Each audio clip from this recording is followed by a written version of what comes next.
रौरे दुआरिया शिव गुरु रोबेली बंझनिया हो।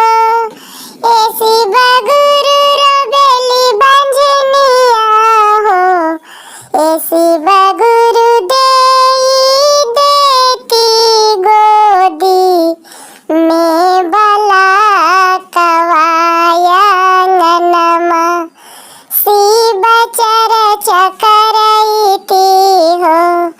ए शिव गुरु देई देती गोदी में भला कवाया ननमा।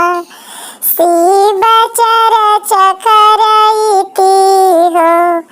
सबको पुरैला शिव गुरु हमारो पुरैती हो।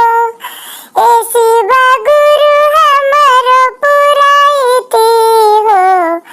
ए शिव गुरु आचारा पसारी मांगी वरदानमा आंगनमा।